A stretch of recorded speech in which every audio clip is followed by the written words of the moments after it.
Wyn kan nie geheime verberg nie, so sê die fynproevers. Mysterieus, subtiel en kompleks mag dit wees, ja, maar uiteindelik verklap dit tog die wie, wat, wanneer en waar. Die meesterwynmaker kla nie hieroor nie, want soos 'n kunstenaar op soek na erkenning, wil hy ook aan sy kunswerke geken word.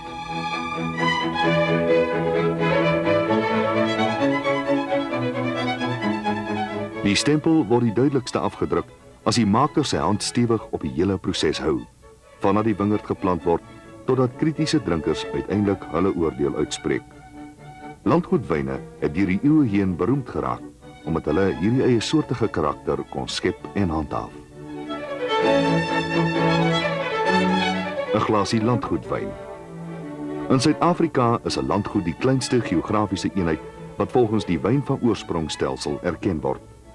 In praktyk beteken dit dat die wingerd en kelder op dieselfde landgoed moet wees. Op die manier kan die oorsprong van die wyn haarfyn bepaal word. Hoewel landgoedere eers in 1973 amptelike status gekry het, is baie al eeuwelang deel van ons trotse en roemryke wyntradisie. Groot Constantia dateer uit Simon van der Stel se tyd en het gedurende die Kloete-era wêreldroem verwerf. Meerlust naby Stellenbosch is byvoorbeeld weer vir sy rooiwyne beroemd. Die landgoed is al 10 geslagte lank die eiendom van die Meyburg familie.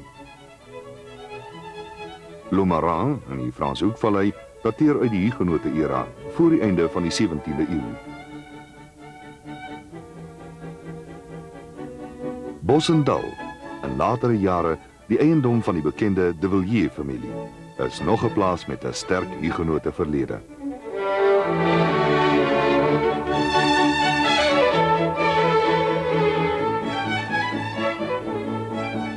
Landgoedere produseer nie noodwendig die beste wyn nie, en nie alle wyne wat op 'n landgoed gemaak word, word noodwendig as landgoedwyn verkoop nie.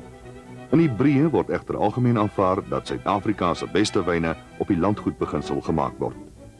Die rede is dat landgoedeienaars in hulle strewe na erkenning en prestasie dikwels baie geld, sweet en toewyding in hulle wyne belê in 'n poging om 'n eie soortige produk te maak.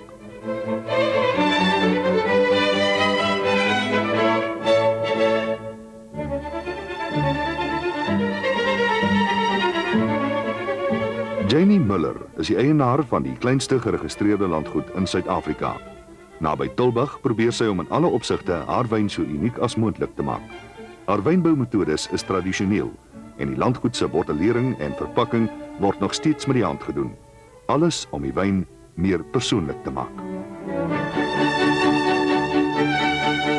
Wynmakers is individualiste.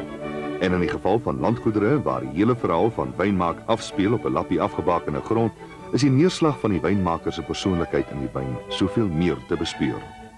Landgoedwyne is nie altyd kampioenwyne nie. Baie kry byvoorbeeld nie superieur status nie. Maar sonder landgoedere sou Suid-Afrika en die wêreld veel armer gewees het.